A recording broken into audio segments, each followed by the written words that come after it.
something is going to happen at the mansion that has never happened before. I hate this. I hate Christmas. You're listening to the More Girls Next Door podcast. I'm your host, Girls Next Door mega fan and Y2K survivor Megan. Come on to my house. Today we're celebrating what appears to be the happiest Christmas the Playboy Mansion ever had. Or at least the happiest one E wanted us to believe. Season 3, Episode 1, Snow Place Like Home, aired March 3rd, 2007. If you watched it back then, you may have noticed that one girlfriend seemed to have significantly less screen time than the others. As it turns out, that wasn't your imagination.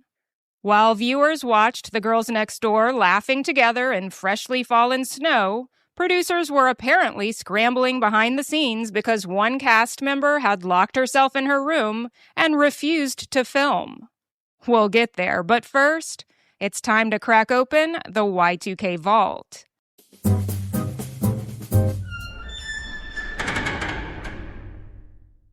If there was one invention that would quietly change almost every aspect of our lives the year Season 3 of The Girls Next Door kicked off, it's today's Y2K reference. On January 9th, 2007, Steve Jobs walked onto a stage at Macworld and introduced something that sounded almost too ambitious to be real. An iPod, a phone, and an internet communicator. The audience applauded politely. Then Jobs repeated himself. An iPod, a phone, an internet communicator. Finally, it clicked. These are not three separate devices. This is one device. The crowd absolutely lost it. The original iPhone wouldn't actually go on sale until June, so while this episode was airing, almost nobody owned one yet. Most of us were still happily clicking away on Motorola Razors, Sidekicks, Blackberries, or those trusty little Nokia bricks that could probably survive a direct meteor strike. If you wanted to text somebody, you were still pressing the number 7 4 times just to get the letter S. If you wanted directions, you printed them from MapQuest. If you wanted to post a picture online, you had to transfer it from your digital camera onto your computer with whatever mystery cable had disappeared into a junk drawer. And if you wanted to check Facebook, well, you probably had to wait until you got home because mobile internet was, at best, a test of patience. The iPhone changed all of that. At the time, though, plenty of people thought it was ridiculous. $600 for a phone? No physical keyboard? A screen you had to touch with your fingers? People genuinely wondered who would ever want that. Turns out, pretty much everyone. Within just a few years, we'd be carrying tiny computers in our pockets, endlessly scrolling social media, ordering dinner from our couches, paying bills, booking flights, navigating road trips, and recording our entire lives on a device thinner than Kendra's patience for wrapping Christmas presents. Looking back, it's hard to overstate how much that little rectangle changed the world. And it's also hard not to make a connection here to The Girls Next Door. This series captures one of the very last moments before smartphones completely transformed everyday life. Nobody at the mansion is checking notifications. Nobody's filming TikToks. Nobody's documenting Christmas for Instagram stories. They're using digital cameras, landlines, paper calendars, and actual conversations. Whether that made life simpler is up for debate, but it definitely makes this era feel like a time capsule. Now, if you'll please kick off those candies, hang up the trucker hat, and silence your sidekicks, we'll head back to the Playboy Mansion where Christmas has arrived in full force. And not everything is quite as magical as it first appears.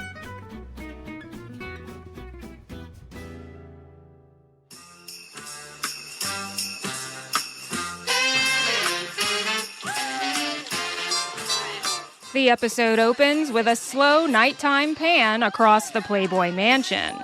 Every tree, every hedge, every balcony, absolutely dripping in Christmas lights. It looks less like a private residence and more like someone gave unlimited electricity to a Hallmark movie. A jazzy Christmas tune with sleigh bells plays while playmate Sarah Underwood walks out carrying a Smirnoff Ice. And I'm teleported back to 2007. How my stomach handled those things, I'll never know, but damn, it's good to be alive. Crystal Camden follows behind, carrying a glass of white wine. Now that's a woman after my own heart. Everyone boards a massive luxury bus for a neighborhood Christmas lights tour. I think the holidays are a great time to bring everybody closer because there's just so many fun activities that everybody gets to do together. We have eggnog and we have spiked eggnog. What would everyone like? Every year we usually get together in a big old bus and go look at a neighborhood that has Christmas lights. Holly comes on screen in an interview, and I can't help but think about the movie The Devil Wears Prada. Not because Holly is wearing Prada, but because she's wearing what Miranda Priestley would describe as, oh, I don't know, that lumpy blue sweater. You know the scene. Miranda completely dismantles Andy's confidence by explaining that the ugly sweater she grabbed from the clearance bin actually exists because of the decisions made by elite fashion designers years earlier. Well, I'm convinced Holly somehow found that sweater. It's just slightly less lumpy. On the Christmas tour bus, and we're only about 40 seconds in when the camera catches Holly leaning over to kiss Hef. It's a blink and you'll miss it moment, but it isn't accidental. Reality television is constantly telling you where to look. And here the editors are gently reminding us that Holly and Hef are still the emotional center of the series. Knowing what we know now, that their relationship is nearing its end, it's fascinating to watch the show continue presenting them as an unshakable couple.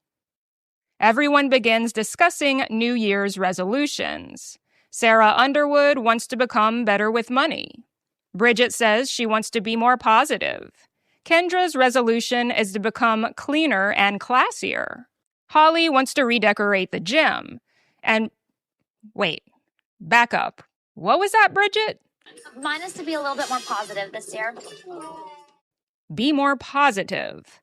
The woman who treats every inconvenience like she just discovered an Easter egg filled with glitter? The woman who gets excited over office supplies? The woman who could probably smile through a root canal? She wants to be more positive. I guess I expected the bus to screech to a halt, maybe throw in a record scratch sound effect and freeze frame. Everyone staring at Bridget like, honey, are you okay? And apparently they actually did. Years later, on Girls Next Level, Bridget revealed everyone on the bus reacted exactly like that. She eventually clarified that maybe she meant she wanted to stay positive. But then she quietly admitted something incredibly revealing. Living at the mansion could sometimes bring you down. That single sentence says more than almost 2 full seasons ever did, especially coming from Bridget. We'll come back to it, because Christmas has a funny way of exposing what's really happening underneath the wrapping paper. Kendra asks Hef about his resolution. Without missing a beat, he smiles like a sly dog and says, more of the same. The entire bus laughs, but that's probably the most accurate New Year's resolution Hugh Hefner ever gave. Side note, guys, here, there's something else I noticed this time around. It's subtle, but this is the first episode where I noticed Kendra appears to be struggling with acne. Now, that's worth mentioning for one reason. It's been reported that during filming, she was taking Accutane. And if you've ever taken Accutane, my heart goes out to you. I was prescribed it as a teenager for severe bacne. People who've never taken it think it's just stronger acne medicine, but no. It feels like your entire body has declared war against moisture. Your lips crack, your skin hurts, your eyes dry out, the sun becomes your enemy, your mood can become unpredictable. Everything feels uncomfortable. So if Kendra really was going through that while filming, I genuinely sympathize. Does it explain everything we're about to hear happened behind the scenes? Not necessarily. But I think it's important context. Sometimes two things can be true. Someone can be struggling and still make everyone else's day harder. I think when people think of the Playboy Mansion, they don't think we celebrate traditional holidays here, but we do. Hef is a kid at heart. He loves it. He loves Christmas. Hef definitely has expectations of what he wants the mansion grounds to look like at Christmas time. Back at the mansion, and it's breathtaking. Pine garland, red bows, thousands of tiny white lights, a towering Christmas tree, a train circling beneath it. And hanging proudly on the wall, one of Playboy's most famous Christmas photographs, Betty Page. If you don't know Betty Page, she wasn't just another pinup model. She was the pinup model. Jet black bangs, playful expression, an unmistakable wink.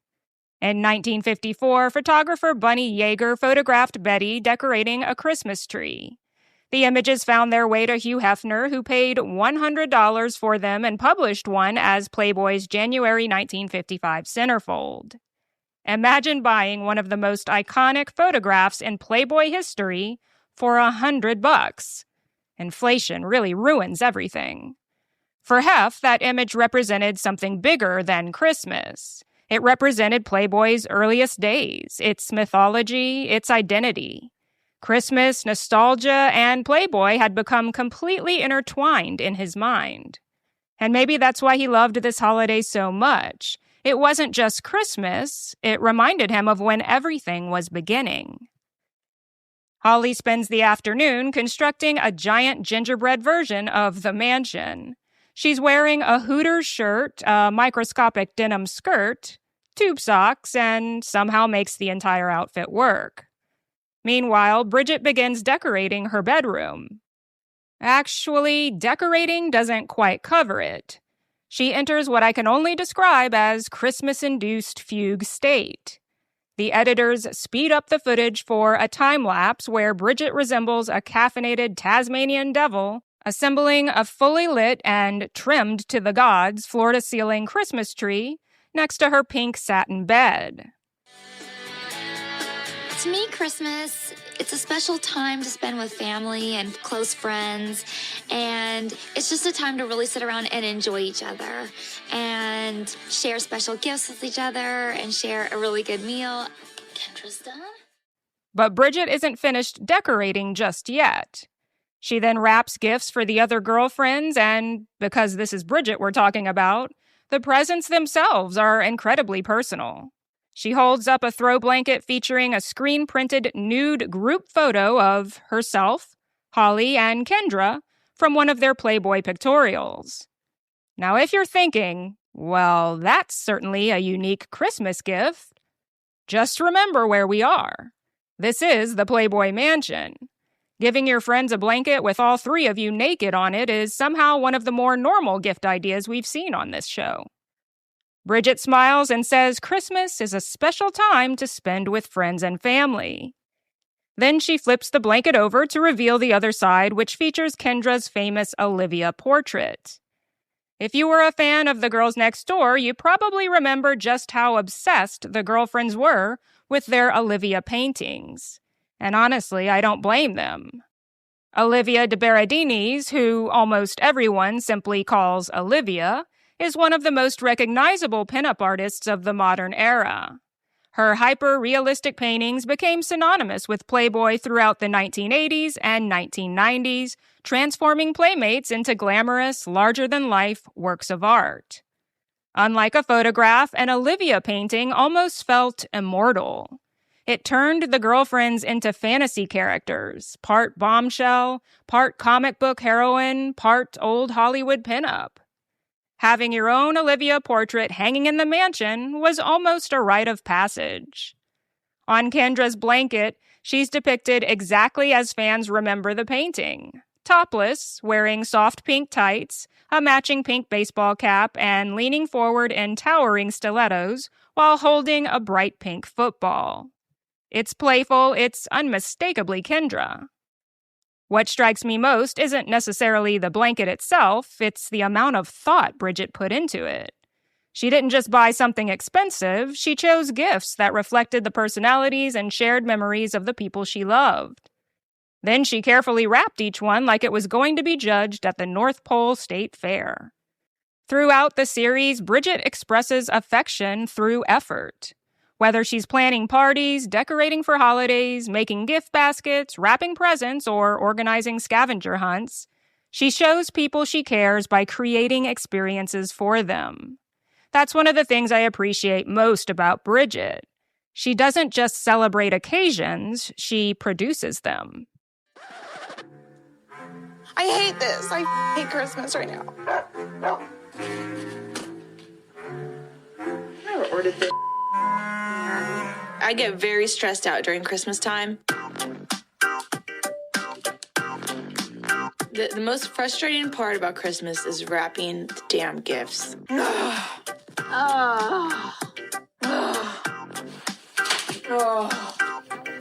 over. We need a change in this country. The camera practically begs you to compare Bridget and Kendra, but really, the editors don't even have to say anything. In Bridget's room, everything is coordinated. Every ribbon is curled, every bow is fluffed within an inch of its life. Meanwhile, Kendra's room looks like a UPS truck hit a speed bump with the back door open. The floor is covered with brown shipping boxes, shredded wrapping paper, rolls of Scotch tape, gift bags, discarded receipts. It's chaos. I hate this. I hate Christmas right now, Kendra whines. The camera zooms in on a stack of prepared presents. The wrapping paper is wrinkled, the corners are lifting. The tape has clearly been peeled off and reapplied several times, leaving little paper scars everywhere. And I have to laugh because it's just so Kendra. But this episode slowly becomes less about wrapping paper and more about effort. Because effort is really the theme of the entire hour. Kendra calls her mom Patty. Patty asks the obvious question, so what'd you get, Hef? Kendra proudly replies, toilet paper man. Excuse me? Patty has the same reaction every viewer did. A what? Now, if you've never seen this thing, imagine the kind of bizarre novelty gift that existed exclusively in the 1990s. It's an old man wearing a tuxedo, his pants are around his ankles, there's a plunger on his head, he's holding a roll of toilet paper. That's it. That's the gift. It is aggressively Sky Mall. You remember Sky Mall. Those catalogs stuffed into airplane seat pockets where every page made you ask, who the heck is buying this? A life-size Sasquatch statue? A fish-shaped necktie organizer? A garden gnome holding a shotgun? Somehow every product managed to be both unnecessary and deeply compelling. The toilet paper man fits right into that universe. And to be fair, I understand Kendra's logic. What do you buy for a man who owns everything?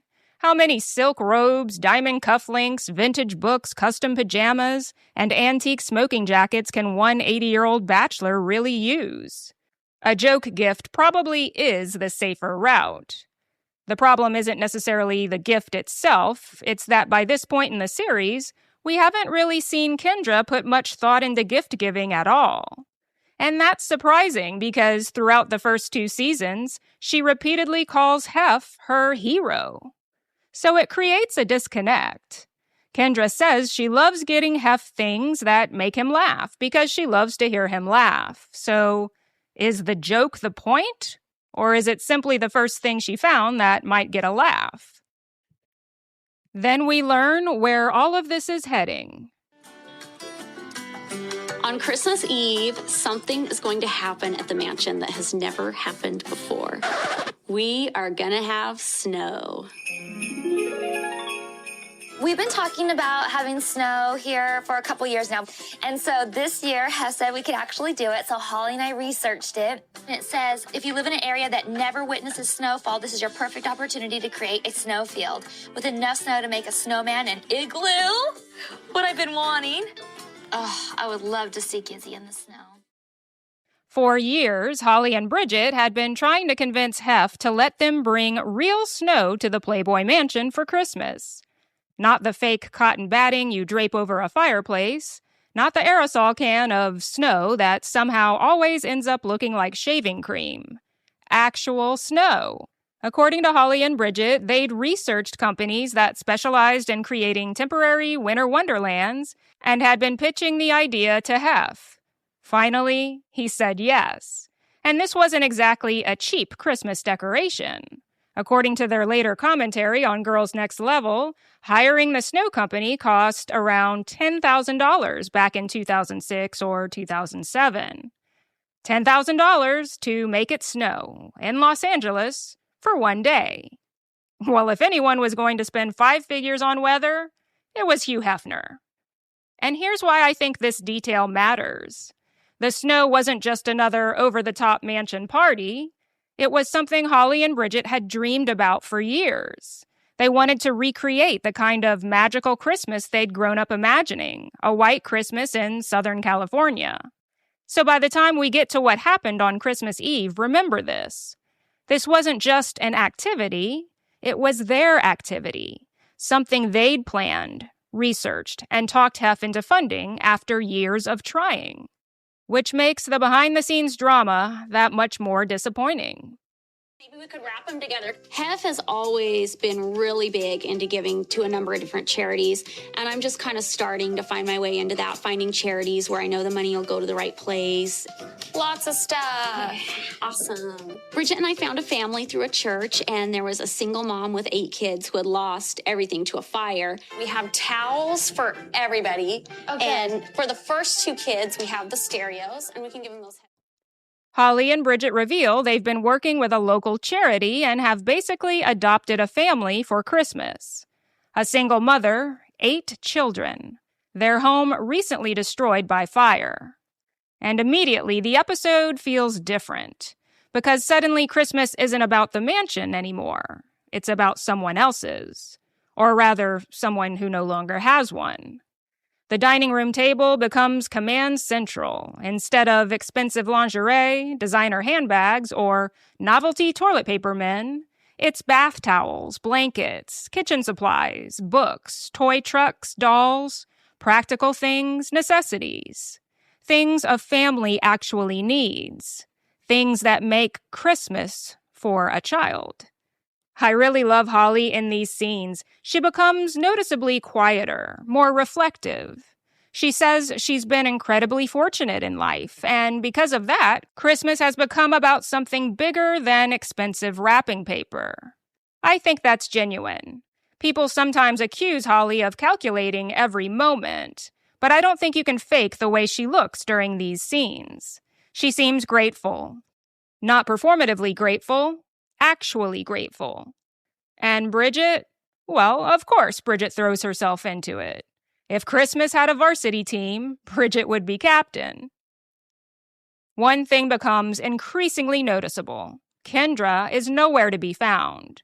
She's not wrapping the charity gifts. She's not helping organize them. She's not shopping or sorting or participating at all. Years later, this became one of the bigger discussion points on Girls Next Level.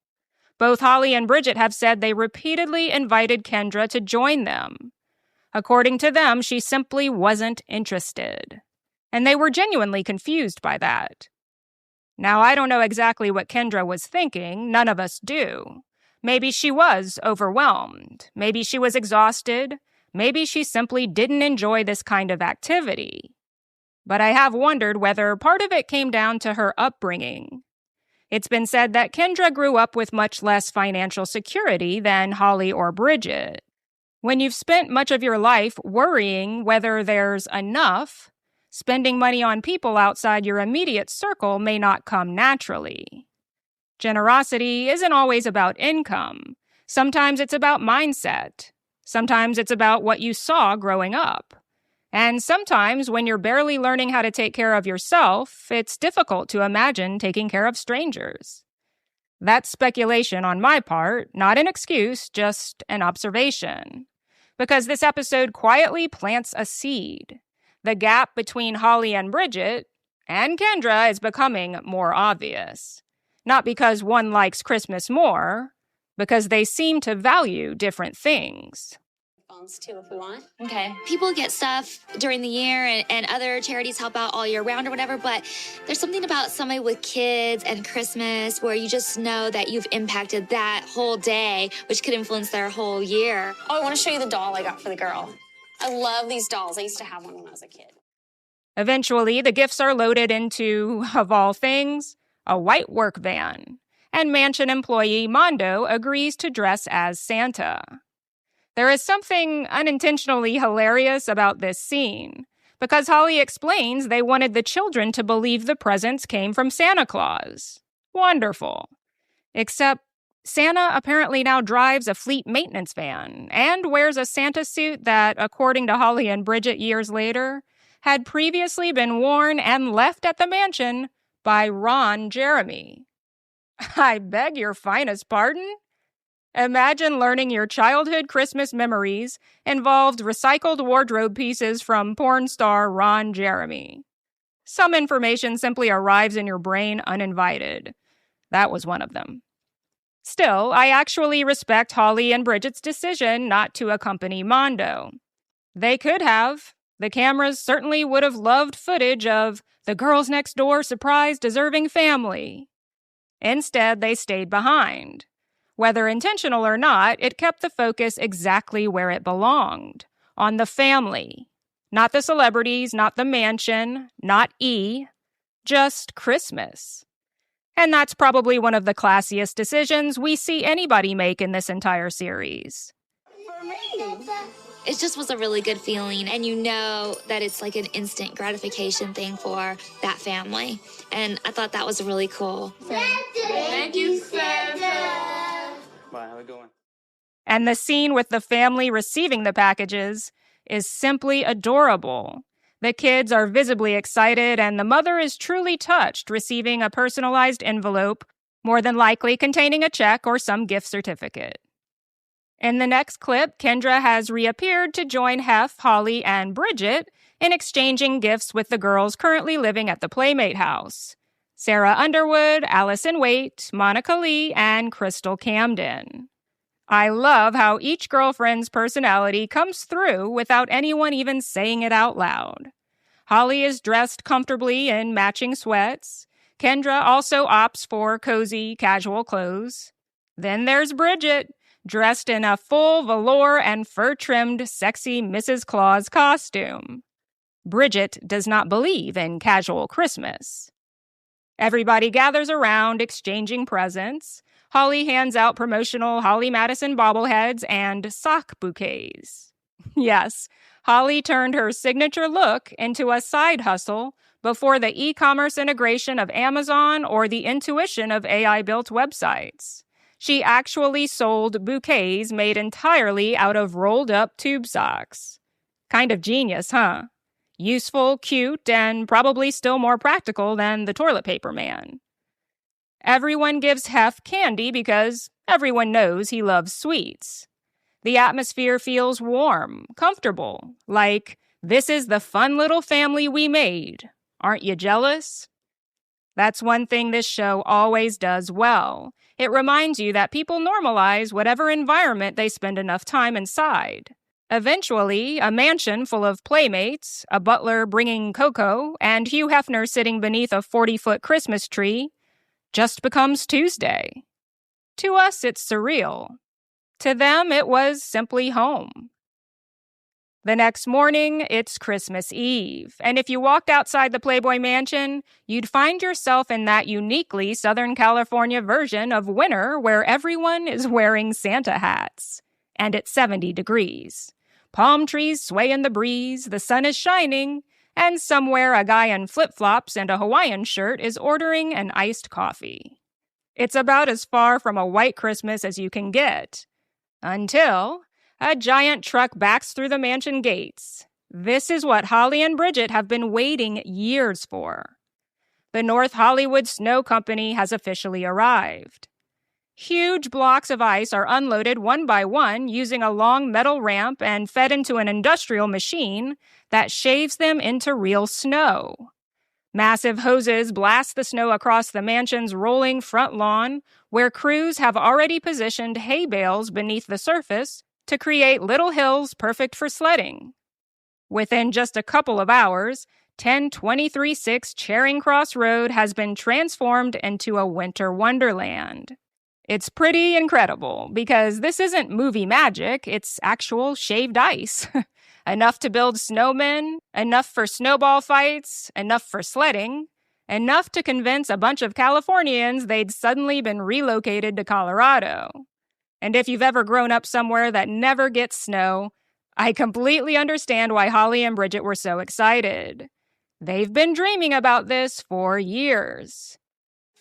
Everybody was shocked to see snow up here at the mansion. That's a definite first, and some of them couldn't wait to get into it. I think the staff had fun with the snow. I think the more people who can enjoy the snow, the better.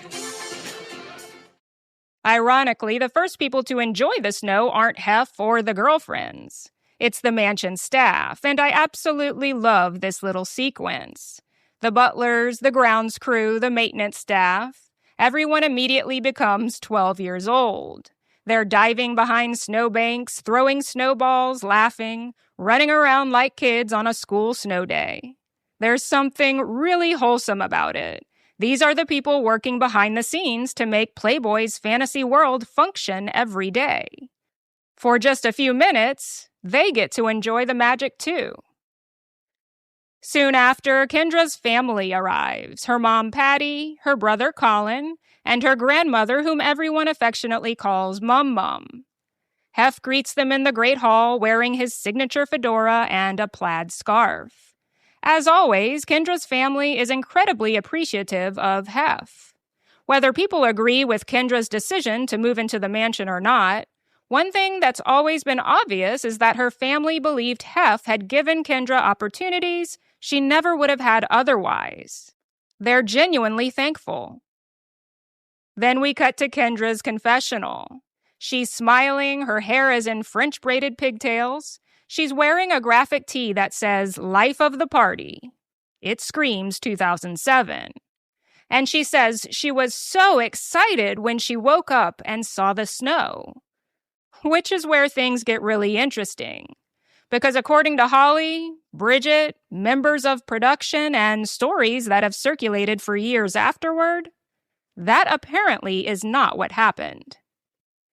This is where I need to separate what we see from what has since been claimed. According to Holly and Bridget on Girls Next Level, Christmas Eve was one of the most difficult filming days of the entire series. They've said Kendra woke up in an awful mood. She reportedly thought the snow was stupid, locked herself in her bedroom, and refused to come out to film. The producers, meanwhile, had a problem.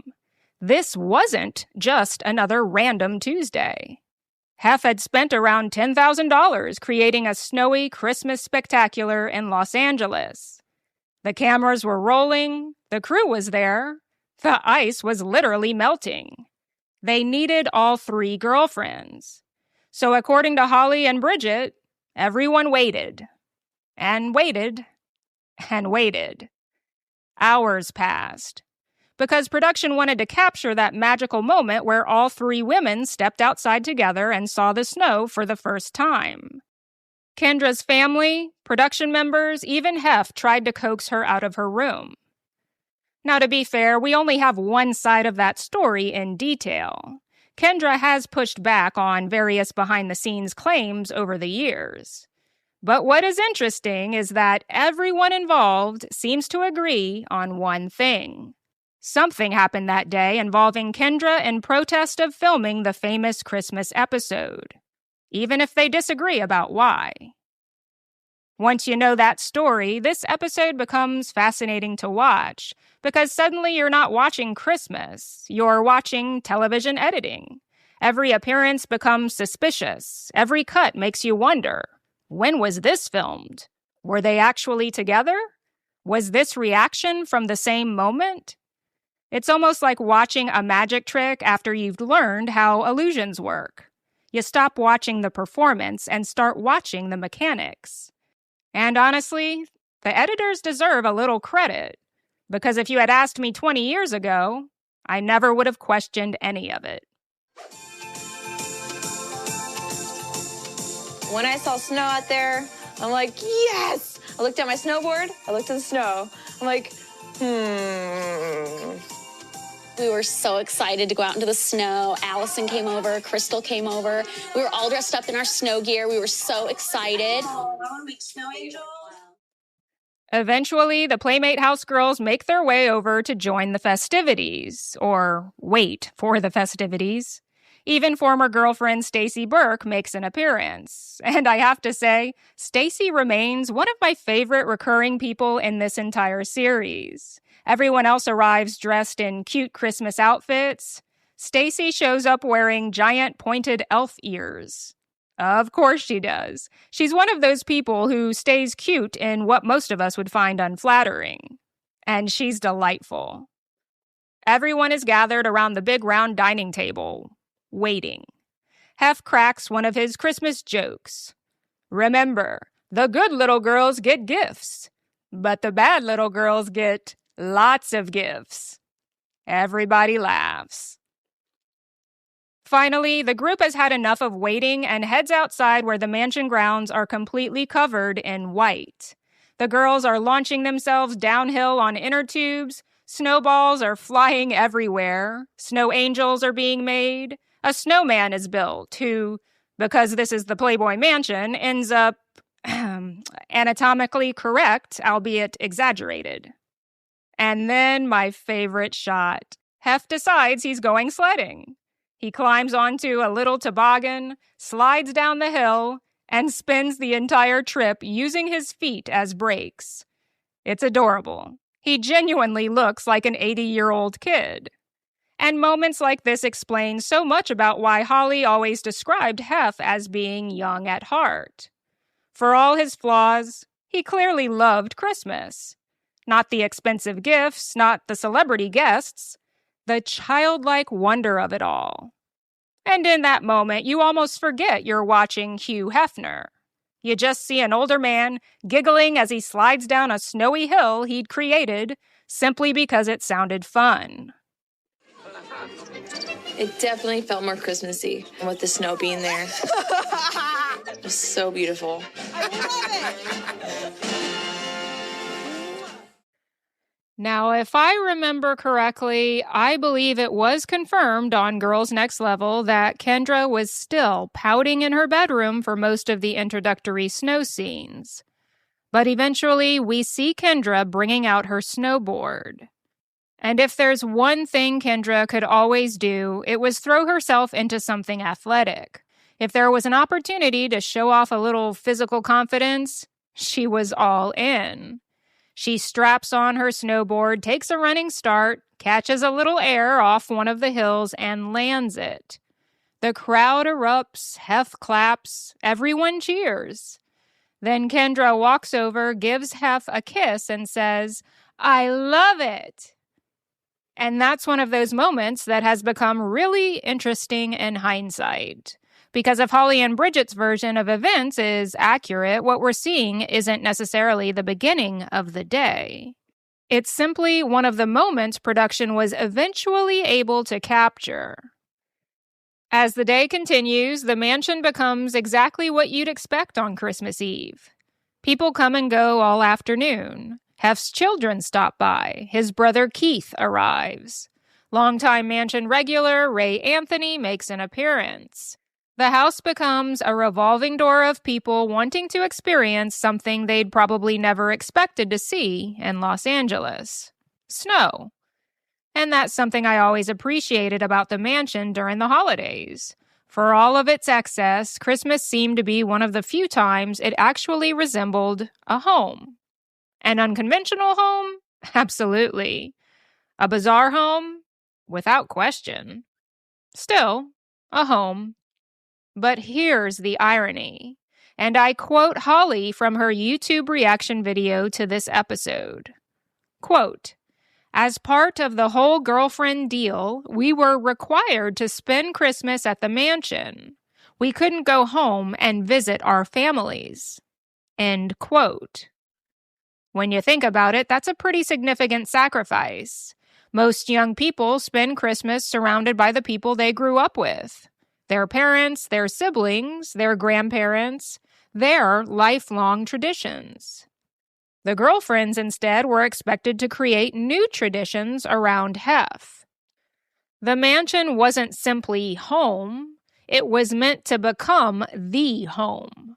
Not just where you lived, but where you celebrated, where you belonged, and where your Christmas memories would be made.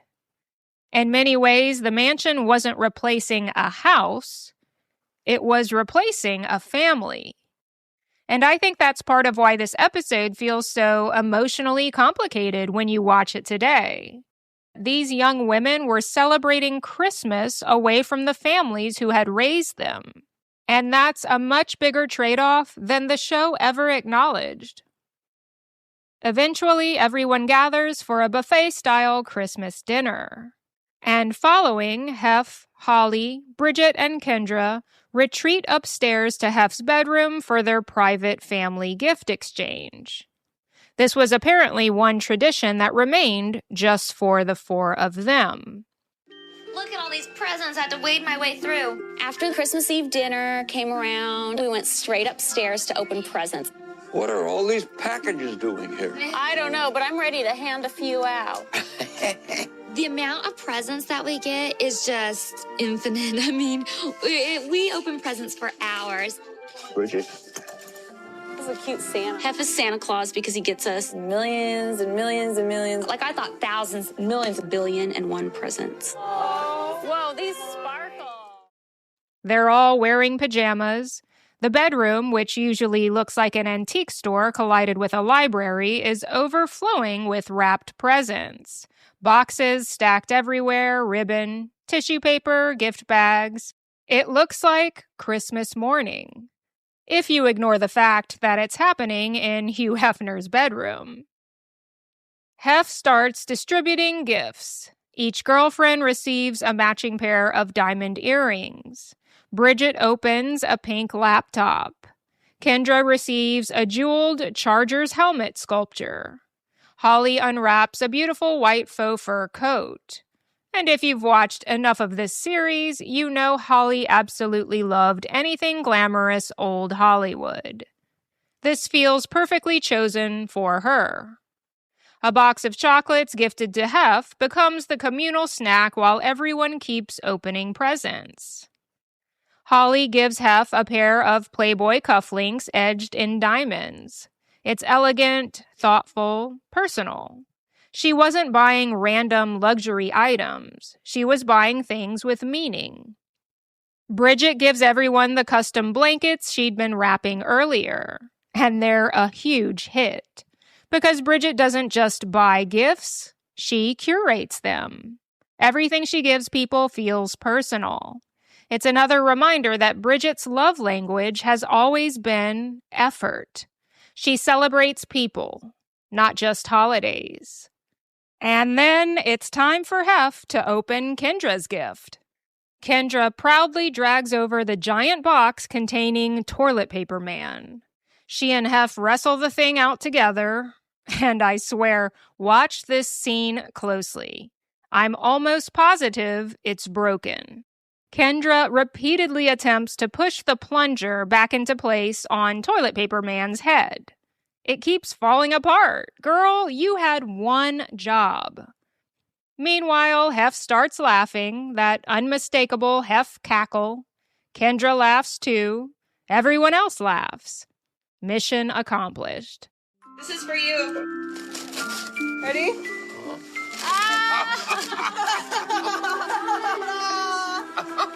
Where's his wiener? Toilet paper man. Thank you so much, darling. Kendra got exactly the reaction she was hoping for. Was it the most meaningful gift? Probably not. Was it memorable?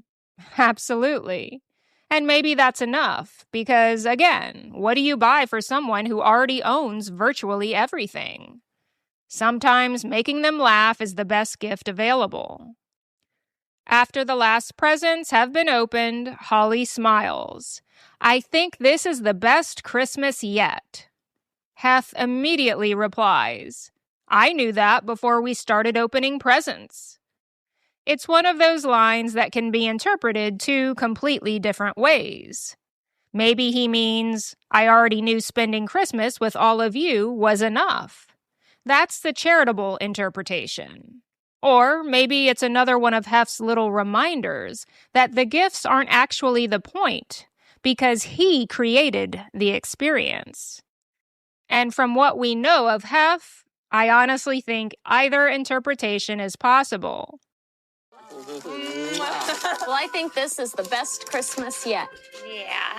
I knew that before we started opening the presents. Me too. Christmas Eve was just magical, and it was definitely the best Christmas I've ever had. As everyone gathers for one final group hug among the torn wrapping paper, Holly says Christmas Eve was magical, the best Christmas I've ever had. And I don't doubt that she believed it. Because when I watch this episode, I think everybody is chasing a different version of Christmas. Hef is chasing childhood. He fills the mansion with trains, lights, decorations, cookies, and even truckloads of snow because somewhere inside him, Christmas still feels magical.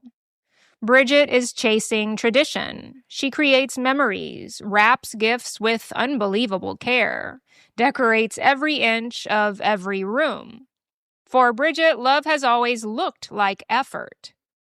And Holly is chasing family. You can see it throughout the episode, the charity work, the matching traditions, the private gift exchange.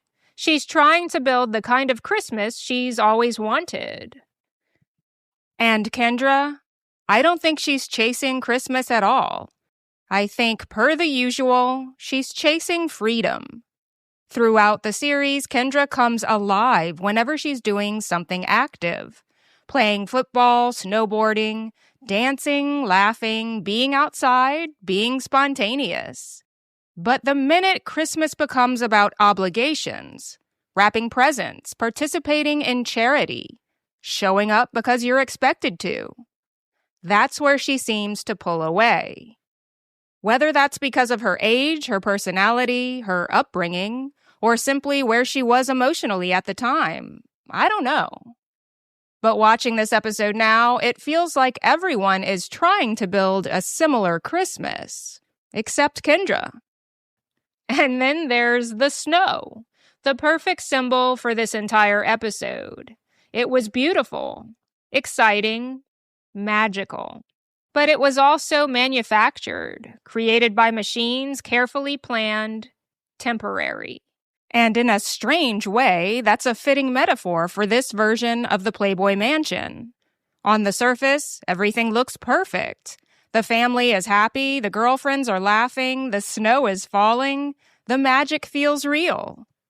But underneath, relationships are changing, resentments are growing, production is working overtime to hold the illusion together. Just like that snow, some of what we're watching is completely genuine. And some of it has been carefully manufactured to look effortless. Thank you so much for listening to another episode of More Girls Next Door and continuing our journey back by moving into a new season. If you enjoyed today's deep dive, I'd love it if you'd subscribe, leave a 5-star review, and share the podcast with another Girls Next Door fan. I love you guys. I'll see you next time. On the bricks.